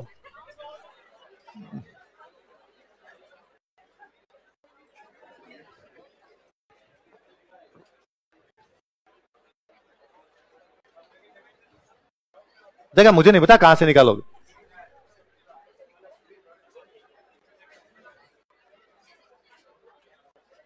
लिखो प्रमुख संत कौन कौन हुए इनके, जसनाती संप्रदाय के प्रमुख संत है। जसनाती संप्रदाय में एक संत हुए लालनाथ जी, शिष्य लिख लो कोई नहीं, संत लिख लो, कुछ ही लिख लो, चले हुए उनके बाद में आगे लालनाथ जी वे। लालनाथ जी ने एक बुक लिखी जिस बुक का नाम है जीव समझौतरी। क्या नाम है? जीव को समझा लो भाई खुद के, तो आप भी जीव को समझा लो, लिखने तो पड़ेंगे।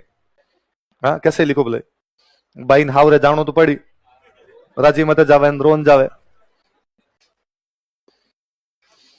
है कि बाई को ससुराल तो जाना पड़ेगा, बोले राजी राजी जले भाई रो के जाए। तो लालनाथ जी की किताब का नाम क्या है? जीव समझौतरी। रामनाथ जी की किताब कौन सी है? यशोनाथ पुराण। यशोनाथ मतलब जसनाथ, वो तो मैं बताते हूँ आपको। जय को अपने ये को जय बोलते हैं, तो नाम होता है यशवंत सिंह, अपने क्या बोलते हैं? नाम होना चाहिए यशोनाथ, अपने बोलते हैं जसनाथ, तो यशोनाथ पुराण। ये किताब उतनी महत्वपूर्ण है जितनी ईसाइयों की बाइबिल। तो जसनाती संप्रदाय की बाइबिल कौन सी किताब है? लिख लो इसके आगे, जसनाती संप्रदाय की बाइबिल। अब कई नाम याद आएंगे मेरे को, नहीं है तो भी याद लिखोगे तुम तो। जसनाती संप्रदाय की bible, bible of Jasnathi sect, Jasnathi संप्रदाय की बाइबिल। तीसरे संत लिखो, लिखो रुस्तम जी। मैं क्या करूं, सिलेबस में है, लिखो रुस्तम जी। रुस्तम जी एक बार औरंगजेब के दरबार में गए, वहां पे दिखाया फायर डांस। कौन सा डांस किया? तो औरंगजेब ने सम्मानित किया इनको, एक दिया नगाड़ा, एक दिया झंडा, और झंडे को बोलते हैं निशान। क्या बोलते हैं? तो लिख लो, औरंगजेब ने नगाड़ा व निशान देकर सम्मानित किया था। लिखना है, क्वेश्चन आएगा, लिखो औरंगजेब ने इन्हें नगाड़ा व निशान देकर सम्मानित किया। और महाराज की बात, यदि किसी ने नहीं लिखा तो प्री फेल है। Aurangzeb honoured him by giving नगाड़ा एंड निशान। निशान का मतलब क्या होता है? झंडा। बताओ पहले भी ऐसी लाइन कहीं पढ़ी थी क्या? बताओ कहां पढ़ी? अकबर ने सरनाल का मिर्जा विद्रोह दबाने के बाद आमिर के राजा भगवंत दास को नगाड़ा व झंडा देके, इस बार किसने दिए? औरंगजेब ने। किसको दिए? रुस्तम जी को। नगाड़ा व झंडा देकर सम्मानित किया। हाँ 4 नंबर और लिखूंगा। हाँ आज एक और, अच्छा चलो एक दूसरी लाइन लिखवाता हूं। इस संप्रदाय में 84 संत हुए। बड़े संत कितने हुए? सुनना, जहां इन संतों की समाधियां बनाई थी। जसनाती संप्रदाय वाले समाधि अंतिम संस्कार करते हैं, अग्नि में जलाते नहीं, दफनाते हैं। तो जहां दफनाते हैं वहां पे क्या होगी? समाधियां। उन समाधियों को बोलते हैं बाड़ी। क्या बोलते हैं? तो जसनाती संप्रदाय में कितनी बाड़ियां प्रसिद्ध है? 84 बड़े संत, इसलिए कितनी बाड़ियां होगी? 84 लिख लो। इस संप्रदाय में 84 बाड़ियां प्रसिद्ध है। 84 बाड़ीज are famous in this sect. इस संप्रदाय में 84 बाड़ियां प्रसिद्ध है। 84 बाड़ीज are famous in this sect. संप्रदाय में कितनी बाड़ियां प्रसिद्ध है? अब लिखो जसनाथ जी महाराज का भजन। पूरा गीत लिखाऊंगा मैं। पहले कौन से संत पढ़ रहे थे अपने? माऊ जी अब आ गया तो वाह। अब जगह छोड़ छोड़ के लिखना। अब मैं पक्का 2 लाइन भूल जाऊंगा, फिर वापस लिखाऊंगा, भूल भूल के लिखाऊंगा मैं।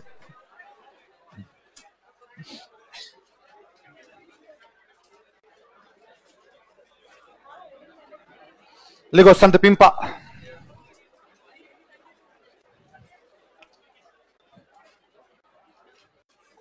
संत पिंपा, हाँ पिंपा पिंपा। अरे पिंपा जी महाराज इतने बड़े यार संत हुए। वास्तविक नाम लिखो प्रताप सिंह खिंची।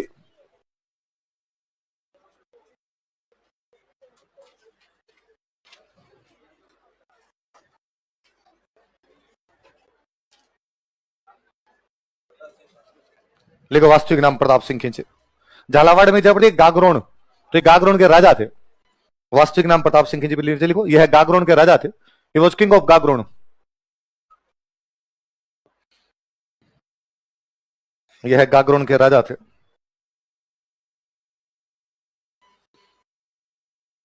फिर एक बार शायद कोई हिरण का शिकार करने के लिए गए थे, वहां हिरण को मारने, हिरणी थी कोई, उसके तीर मार दिया। उसके बच्चों को जब यूं देखा उस मां के लिए करते हुए, तो बाद में राजा का मन ही उचाट हो गया और राजा के समझ में आ गया कि दुनिया पितल दी है, और बाद में सन्यासी बन गया। अपना गुरु बना लिया रामानंद जी को।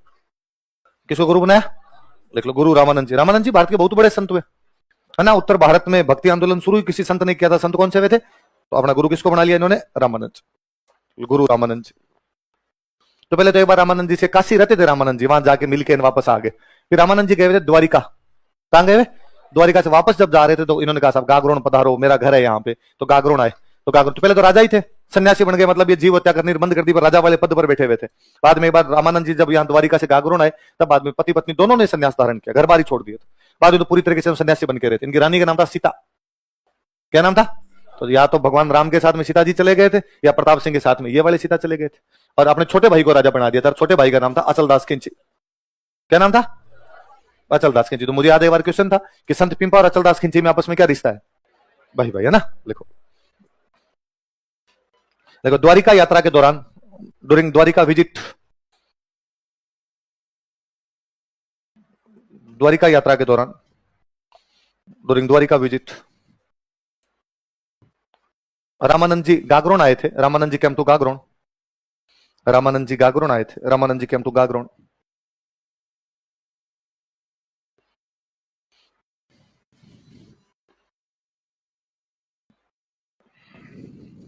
रामानंद जी गागरोन आए थे। उस समय प्रताप सिंह खिंची अपनी रानी सीता के साथ सन्यासी बन गए थे। दैट टाइम प्रताप सिंह खिंची along with his queen Sita became saint। Pratap Singh खिंची अपनी रानी सीता के साथ सन्यासी बन गए थे। प्रताप सिंह खिंची along with his queen Sita became saint। Pratap Singh खिंची अपनी रानी सीता के साथ सन्यासी बन गए थे। लाइन छोड़ के लिखो, तथा इन्होंने अपने छोटे भाई अचलदास खिंची को गागरोन का राजा बना दिया था। And he coronated his younger brother Achaldas खिंची। तथा इन्होंने अपने छोटे भाई अचलदास खिंची को राजा बना दिया था। And he coronated his younger brother Achaldas खिंची। अपने छोटे भाई अचलदास खिंची को राजा बना दिया था। And he coronated his younger brother Achaldas खिंची। किसको राजा बना दिया? अपने छोटे भाई अचलदास। और जब, अब भाई पहले तो आप राजा थे, अब जब आप सन्यासी बन के खाओगे क्या? तो कहा भाई मैं कपड़े सील के अपने आजीविका चला लूंगा। दर्जी बन गए। क्या बन गए? दर्जी समाज आज भी अपना मुख्य देवता मानता है। दर्जियों के सबसे मुख्य देवता कोई है तो वो कौन है? देख लो, दर्जी समाज जिन्हें अपना मुख्य देवता मानता है। People of darji community consider him as main deity. दर्जी समाज जिन्हें अपना मुख्य देवता मानता है। People of darji community consider him as main deity. दर्जी समाज जिन्हें अपना मुख्य देवता मानता है। People of darji community consider him mandate. दो तीन बातें लिखो। को मंदिर समदड़ी बाड़मेर में जगह पड़ती है ना, या टोंक में एक जगह पड़ती है टोडा, वहां पर गुफा बनी हुई है इनकी।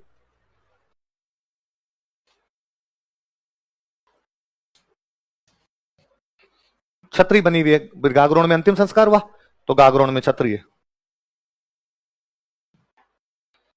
गागरोन कहां पड़े आपका? झालावाड़। छतरी सेनेट ऑफ। मेला लगता है हनुमान जयंती वाले दिन। हनुमान जयंती कब आती है बताओ देखे? चैत्र पूर्णिमा। चैत्र पूर्णिमा। तो मंदिर तो कहां बना हुआ है? समदड़ी। या टोडा में कई दिन तक रुके थे, तो टोडा के अंदर इनकी गुफा बनी हुई है।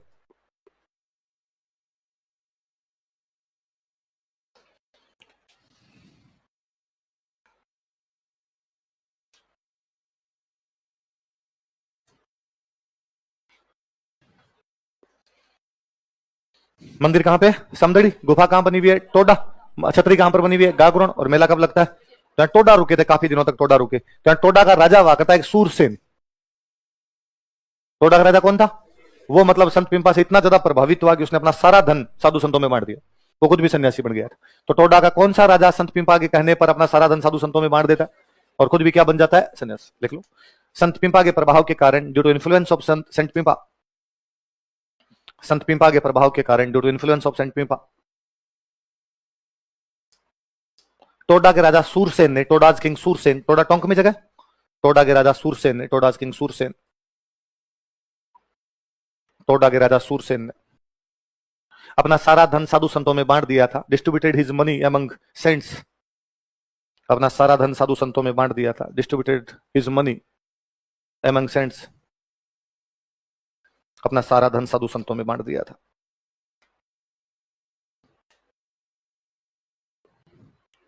ठीक है, अगले लिखो, संत धन्ना।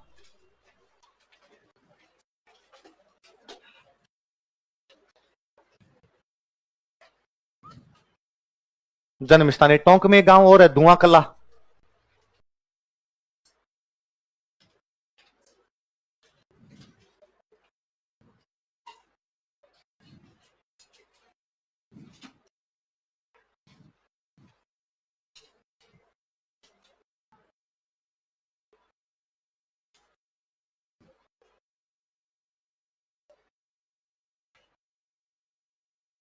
जन्म स्थान धुआं कला, टोंक में है ना। मुझे याद एक बार आरपीसी का सवाल था कि इनमें से कौन से संत का जन्म जाट परिवार में हुआ था, तो कौन थे? संत धन्ना। लिख लो, इनका जन्म एक जाट परिवार में हुआ था। He born in a Jat family, इनका जन्म एक जाट परिवार में हुआ था। He born in a Jat family. ये और पिंपा जी समकालीन थे और दोनों के गुरुजी एक ही थे। पिंपा जी के गुरुजी कौन है? रामानंद जी। तो इनके भी गुरुजी कौन है? रामानंद जी। लिख लो, गुरु रामानंद जी।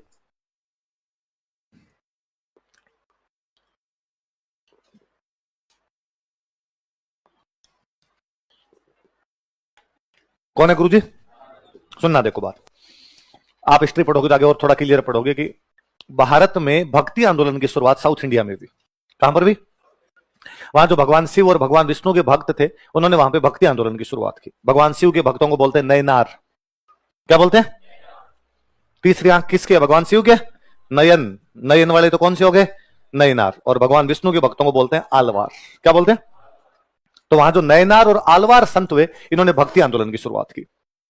इस भक्ति आंदोलन को उत्तर भारत में लाने वाले कोई बंदे थे, तो थे रामानंद जी। तो कौन थे? भक्ति आंदोलन की शुरुआत कहां पर होती है? दक्षिण भारत में। किसके द्वारा? आलवार और नयनार संतों द्वारा। और इसको उत्तर भारत में कौन लेके आए थे? कोई पूछे उत्तर भारत में भक्ति आंदोलन कौन लेके आया? रामानंद जी। सबसे पहले हिंदी में उपदेश कौन से संत ने दिए थे? रामानंद। उत्तर भारत की भाषा कौन सी? हिंदी है लगभग। रामानंद जी के 12 शिष्य थे। कितने शिष्य थे? और 12 अलग अलग जातियों के। जैसे कबीर जी थे, तो कबीर जी जुलाहे थे। किस जाति के थे? रैदास जी महाराज थे, रैदास जी दलित थे। वैसे अलग अलग जातियों के। सेना जी महाराज थे तो वो सेन थे। वैसे ही अपने प्रताप सिंह खिंची है तो ये राजा थे यहाँ के। संत धन्ना तो ये कौन थे? जाट थे। तो राजस्थान से 2 शिष्य थे। कौन कौन से शिष्य? संत पिंपा और संत। तो भक्ति आंदोलन शुरू कहां पे हुआ? दक्षिण भारत। उत्तर भारत में कौन लाया? राजस्थान में कौन लाए? संत धन्ना। कौन लेके?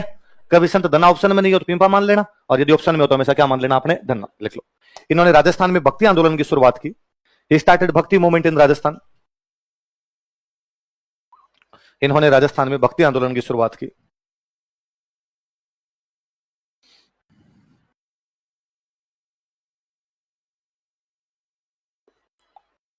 इन्होंने राजस्थान में भक्ति, स्टार लगा लो इस लाइन के, ये काम की लाइन है। स्टार्टेड भक्ति मूवमेंट इन राजस्थान। इन्होंने राजस्थान में भक्ति आंदोलन की शुरुआत की। कौन से आंदोलन की शुरुआत की? किसने? किसने की? संत धन्ना ने भक्ति आंदोलन की शुरुआत की थी। तो शुरू कहां से हुआ? दक्षिण भारत। उत्तर भारत में रामानंद जी लाए, राजस्थान में कौन लेके? संत धन्ना लेके। लिख लो मुख्य मंदिर, लिख लो मंदिर कहां पर?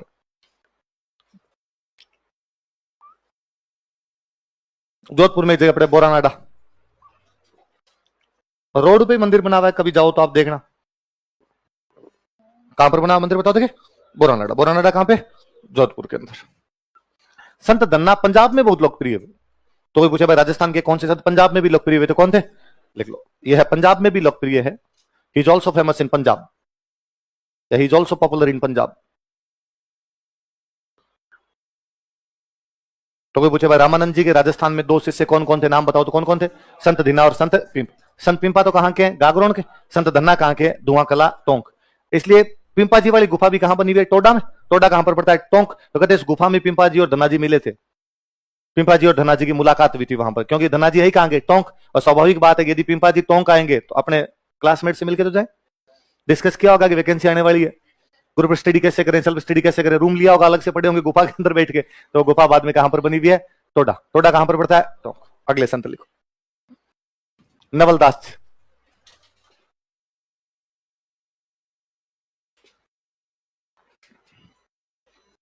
नवलदास। जन्म स्थान लिखो।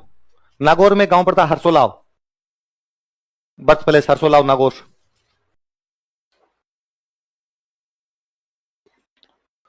जन्म स्थान हरसोलाव नागौर।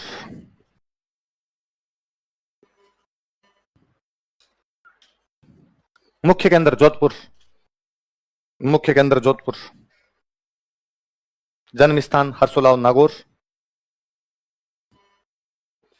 मुख्य केंद्र कौन सा है? और बुक लिख लो, मुख्य ग्रंथ, टेक्स्ट, नवलेश्वर अनुभव वाणी।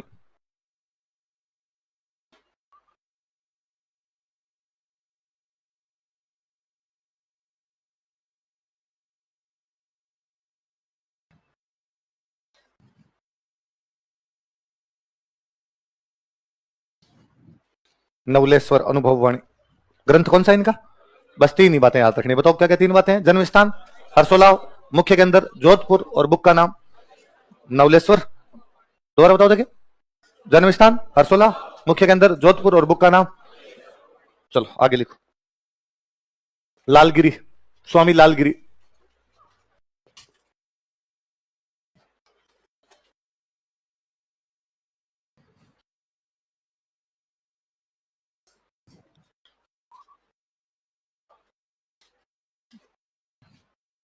लिखो जन्म स्थान सुलखनिया, चूरू में जगह पड़ती है।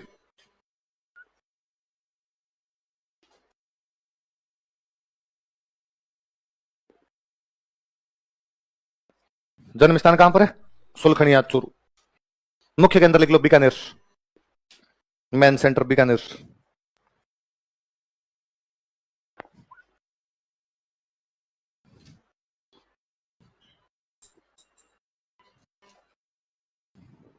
बुक लिख लो।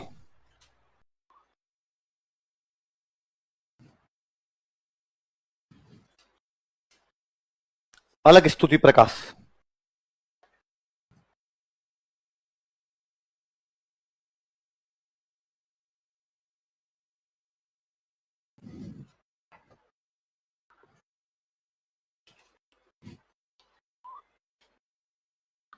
जन्म स्थान कहां पर बताओ देखिए? सुलखनिया, चूरू। मुख्य केंद्र कहां पे था? बीकानेर। बुक कौन सी लिखी? तो संप्रदाय का नाम पड़ गया अलखिया संप्रदाय। कौन सा संप्रदाय हो गया? लिख लो। इन्होंने अलखिया संप्रदाय चलाया था। He started Alakhiya sect. इन्होंने अलखिया संप्रदाय चलाया था। He started Alakhiya sect. कौन सा संप्रदाय चलाया? अलखिया।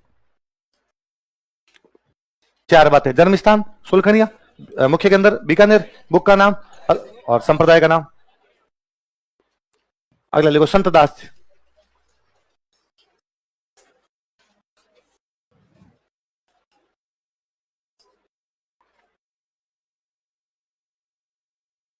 अगले संत कौन है? क्या नाम है संत का? संत दास। मुख्य केंद्र लिखो दांतड़ा भीलवाड़ा।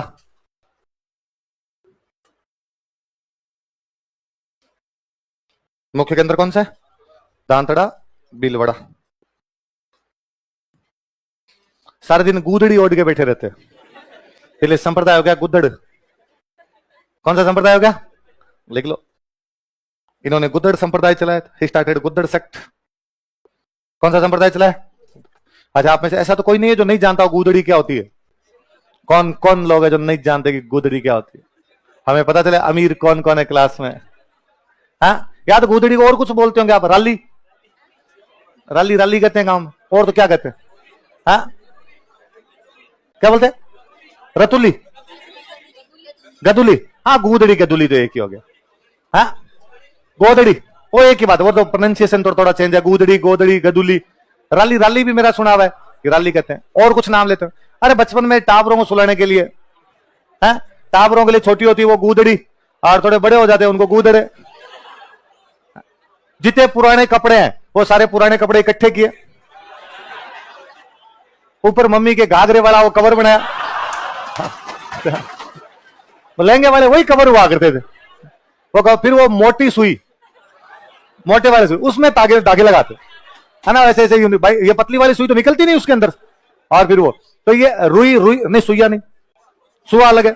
सुआ तो बहुत बड़ा, उससे बोरियां सिलते, सुआ नहीं वैसा। हाँ मोटे वाली भाई, ये तो सिलाई मशीन वाली सुई आपके, छोटी वाली सुई आती है, एक थोड़ी बड़ी सुई आती है और एक आता है सुआ, अलग अलग चीजें वैसा, वैसे थोड़ी ना। तो मोटे वाली सुई से धागे लगाने पड़ते, तो उनको बोलते थे गूदड़े वाली सुई है। तो यूं कई बार यूं मंगाते मम्मी भाई वो सुई लेके, तो कौन सी लेके आऊं, छोटी लेके आऊं, अरे गूदड़े, तो गूदड़े वाले लेके आए। तो पहले ये जो रुई वाले जो जिन पे अब अपने सोते हैं, ये जो अपने बिस्तर होते हैं, ये पहले घरों में बहुत कम हुआ करते थे, और ये होते भी तो मेहमानों के लिए होते हैं कि जब मेहमान आएंगे उस दिन ये निकालेंगे। तो कभी फूफा जी मामा जी टाइप के जो लोग आते उनके लिए बिछाते, और जब टापर थे तब इन पे सो के देखते, मजे आते हैं यार इसमें तो, क्योंकि वो गूदड़े तो नीचे से यूं लगते भाई। हाँ तो वो जो गूदड़ी होती है, सारा दिन गूदड़ी ओढ़ के बैठे रहते, इसलिए संत दास जी के संप्रदाय का नाम ही क्या पड़ गया, गुदड़, गुदड़ सब। आगे लिखो राजा राम जी। हाँ कितने, इससे बीच में नहीं पूछते कितना बताया, ज्यादा नहीं है, 56 है, 56 ओनली। राजा राम जी। मुख्य के अंदर लिखो शिकारपुरा जोधपुर।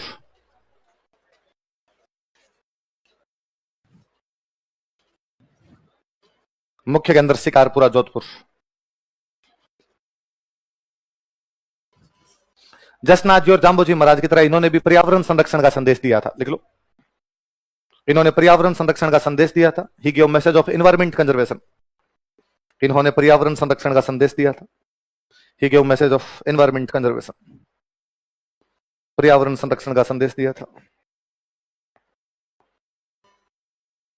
कौन सा संदेश दिया था, पर्यावरण संरक्षण का संदेश। पटेल जाति के जो लोग होते हैं वो इनको अपना मुख्य देवता मानते हैं, लिख लो। पटेल समाज के लोग, people of Patel community, Patel समाज के लोग, पीपल ऑफ पटेल कम्युनिटी, इन्हें अपना मुख्य देवता मानते हैं। कंसिडर हिम मेन डेडी, इन्हें अपना मुख्य देवता मानते हैं। Consider him main daddy.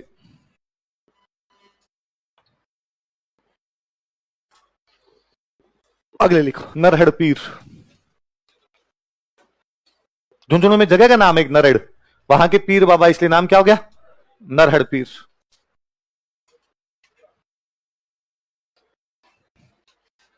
पीर बाबा वो होते हैं ना जिनको हिंदू भी मानते हैं और मुसलमान भी मानते हैं, पढ़ते हैं ना अपने। मुख्य के अंदर है भाई इनका नरहड़, झुंझुनू में जगह का नाम ही है नरहड़। आप देख लो हिंदू मुस्लिम दोनों मानते हैं, इस बात का पता इससे भी चलता है कि इनका जो मेला है वो कृष्ण जन्माष्टमी के दिन लगता है। मेला कब लगता है, कृष्ण जन्माष्टमी। मेन सेंटर तो कौन सा इनका, नरहड़। नरहड़ कहां पे पड़ता है, झुंझुनू। मेला कब लगता है, कहते हैं कि भाई पहले जहां इनकी उस समाधि बनी हुई है वहां पर एक पेड़ है खेजड़ी का, और किसी टाइम में इनके मेले के दिन उस खेजड़ी वाले पेड़ से शक्कर बरसती थी। क्या बरसा करती थी, शक्कर बरसती, इसलिए इसका नाम ही पड़ गया हजरत शक्कर बाबा। क्या नाम पड़ गया, अच्छा हजरत का तो मतलब होता है श्रीमान, हजरत का मतलब तो क्या था, शक्कर बरसाने वाले बाबा थे, इसलिए नाम क्या पड़ गया, हजरत शक्कर। लिख लो अन्य नाम हजरत शक्कर बाबा, अदर नेम। कि नरहड़ पीर को और किस नाम से जानते हैं, किस नाम से जानते हैं, हजरत शक्कर बाबा।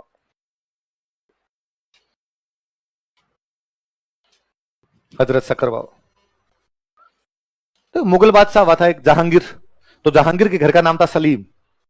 क्या नाम था, सलीम। सलीम नाम था ना, सलीम अनारकली मूवी देखते थे ना, तो जहांगीर का पहले नाम क्या था, सलीम। और ये मुगल बादशाहों में सब में उनके पहले नाम अलग होते, बादशाह बनने के बाद में नाम अलग होते। ऐसे पहले नाम है जलालुद्दीन, जलाल, बाद में नाम है उसका अकबर।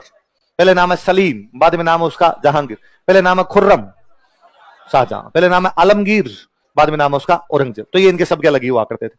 तो जहांगीर का पहले नाम क्या हुआ करता था, सलीम। तो कहते हैं भाई अकबर के बेटा था नहीं, तो अकबर एक संत के पास गया, फतेहपुर सीकरी में एक संत रहते, उनके पास गया कि हे बाबा जी मेरे यदि बेटा हो जाएगा तो तुम्हारे नाम पे उसका नाम रखूंगा। और उस संत का नाम था सलीम चिश्ती। क्या नाम था, और सलीम चिश्ती के आशीर्वाद से अकबर को बेटा हुआ, इसलिए जहांगीर का नाम क्या रखा गया, सलीम। वो जो सलीम चिश्ती थे उनके गुरुजी ये नरहड़ पीर है। अकबर जिनको अपना गुरु मानता था वो कौन है, सलीम चिश्ती। और सलीम चिश्ती जिनको अपना गुरु मानता है वो कौन है, लिख लो। सलीम चिश्ती इनके अनुयायी थे। Salim Chishti was his disciple. Salim Chishti इनके अनुयायी थे। Salim Chishti was his disciple.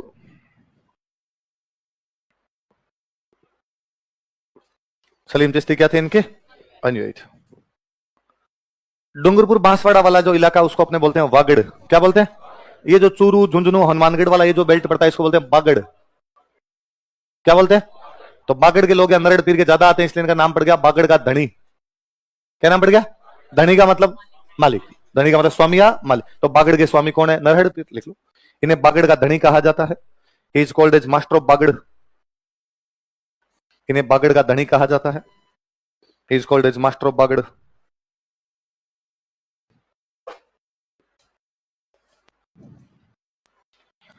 क्या कहा जाता है इनको? बागड़ का धनी कहा जाता है। आगे लिखो मीराबाई। लास्ट लास्ट लास्ट बोल रहा हूं तो बाकी कल पढ़ा दूंगा। हाँ नहीं नहीं, आज इतना सा एक और पढ़ेंगे। मीराबाई थोड़ा सा पढ़ो। देखो, जन्म स्थान कुड़की पाली।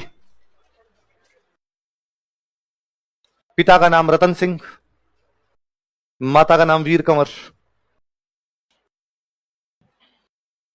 जन्म स्थान कुड़की पाली। पिताजी का नाम क्या था? रतन सिंह। और माता का नाम क्या था? वीर कंवर।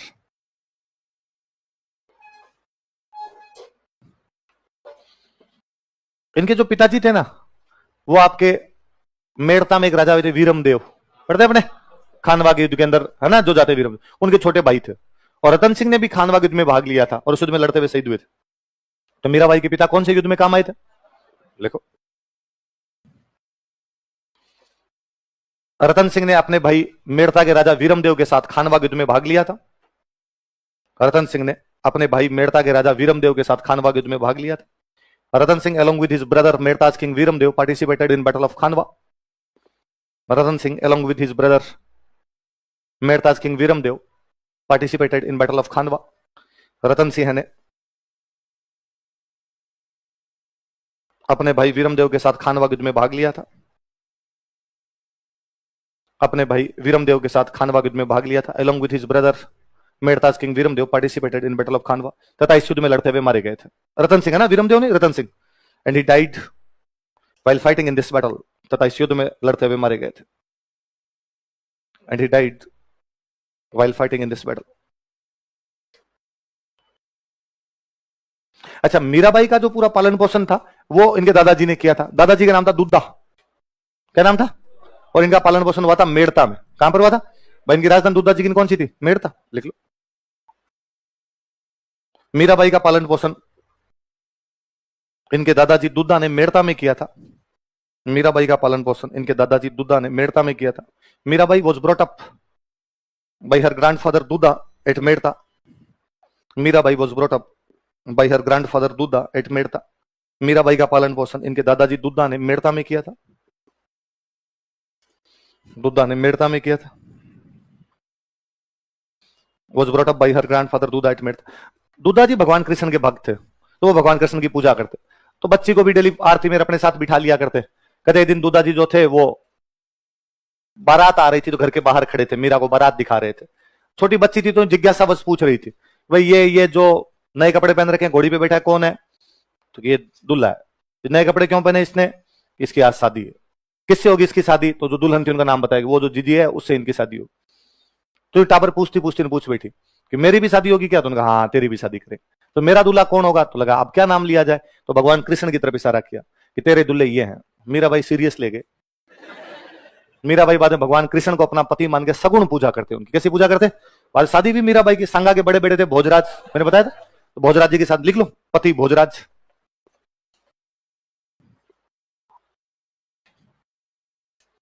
कोष्टक में लिख लेना, नहीं याद रहे तो संगा के पुत्र, सन ऑफ संगा।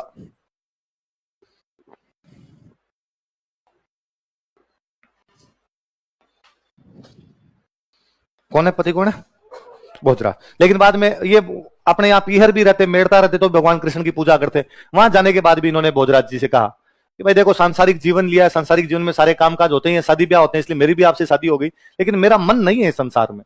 मेरा मन एकमात्र किसी में लगा हुआ, तो किस में लगा? भगवान मारो तो गिरधर गोपाल, दूसरो ना। भोजराज उतना ही महान व्यक्ति है, और भोजराज ने इनको पूरी छूट दी कि आपको सांसारिक जीवन में पढ़ने की आवश्यकता भी नहीं, आप आराम से अपनी भक्ति किया करें। कहते बार भोजराज जी के दोस्तों ने भोजराज जी से मजाक किया कि यार तेरी पत्नी ठीक है, तेरे से तो प्यार कम करती है, भगवान कृष्ण से ज्यादा करती है। ऐसा थोड़ी होता है यार, पति से प्यार ज्यादा करे, भगवान भगवान को तो मानती रहे, बाद में मानती रहे। भोजराज जी का रिप्लाई बड़ा शानदार, उसने कहा यार एक चीज देखो, मेरी पत्नी से प्रेम के मामले में मेरी टक्कर डायरेक्ट भगवान कृष्ण से है, तो आनिए बानिए से थोड़ी है। यदि जीत गए तो इससे बड़ा क्या होगा कि मैं प्रेम के मामले में भगवान कृष्ण को हरा दूंगा, हार गए तो भगवान से तो आ रहे हैं, तो साधारण आदमी से तो टक्कर ही नहीं। तो मीराबाई डायरेक्ट मेरी टक्कर किस आदमी से करवा रही है? लिखो, मीराबाई भगवान कृष्ण को अपना पति मानकर सगुण रूप में उनकी पूजा करती थी। मीराबाई भगवान कृष्ण को अपना पति मानकर सगुण रूप में उनकी पूजा करती थी। Mirabai considered Lord Krishna as her husband and worshipped in सगुण फॉर्म। मीराबाई भगवान कृष्ण को अपना पति मानकर सगुण रूप में उनकी पूजा करती थी। Mirabai considered Lord Krishna as her husband and worshipped in सगुण फॉर्म। मीराबाई भगवान कृष्ण को अपना पति मानकर सगुण रूप में उनकी पूजा करती थी। चलो बाकी कल पढ़े।